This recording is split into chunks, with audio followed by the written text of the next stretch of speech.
మనము హిందువులు కనుక విషయం అర్థం చేసుకోకపోతే, హిందువులు అనే కంటే కూడా ప్రతి భారతీయుడు విషయం అర్థం చేసుకోకపోతే, మనల్ని ఏ పాలస్తీనా అలాగానో ఏ సిరియా అలాగానో తయారు చేయాలనుకున్నటువంటి కుట్రలు ఈ దేశం మీద జరుగుతున్నప్పుడు మనందరం ఒక్కటిగా ఉండకపోతే, దేశభక్తితో ఉండకపోతే ఎట్లాంటి ప్రమాదం ఇజ్రాయెల్ని చూసి నేర్చుకోవాలి. ఇజ్రాయెల్లో ఇప్పుడు బందీల విడుదల కార్యక్రమం అమెరికా అధ్యక్షుడు ట్రంప్ వచ్చాక జరుగుతుందంటే అక్కడ కూడా దుర్మార్గమే జరుగుతుంది. అతిపెద్ద దిగజారిపోవాల్సి వస్తుంది ఇజ్రాయెల్ పరిస్థితి. 3 ఇజ్రాయలీ ఖైదీలను విడిచిపెట్టారు తాజాగా హమాస్ వాడు. కానీ అందుకు బదులుగా వాళ్ళు ఎంతమందిని విడిపించుకున్నారో తెలుసా? 183 మంది. 3 ఎక్కడ, 183 మంది ఎక్కడ?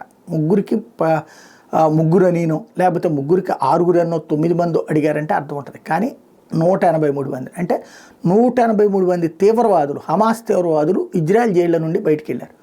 మొన్న అట్లాగే వెళ్ళారు. దాదాపుగా ప్రతి ఇజ్రాయలీ బందీ వెనకాలన 100 మంది తీవ్రవాదులు విడుదలవుతున్నారు. ఈ తీవ్రవాదులందరూ మళ్ళీ రేపొద్దున అక్కడ కూర్చుంటారు. రేపొద్దున మళ్ళీ ఇజ్రాయెల్ మీద ఎత్తుగడలకు ఇంకోటి వేస్తారు. ఎంత ప్రమాదకరమైనటువంటి పరిస్థితులకి తనని తాను నెట్టుకుంటుందో ఆలోచించాలి. ఒకప్పుడు కనుక ఏదైతే మన భారతదేశం ఫేస్ చేసింది విమానం హైజాక్ సందర్భంలో, కాందహార్ విమానం హైజాక్ టైంలో మనం విడిచిపెట్టినటువంటి వాళ్ళే మన దేశం మీద ఆ తర్వాత దాడులకు కారణమైనటువంటి వాళ్ళు. కాబట్టి ఇజ్రాయెల్కి రాబోయే రోజుల్లో అత్యంత ప్రమాదం పొంచి ఉంది. ఇది చాలా డేంజరస్ సిచ్యుయేషన్.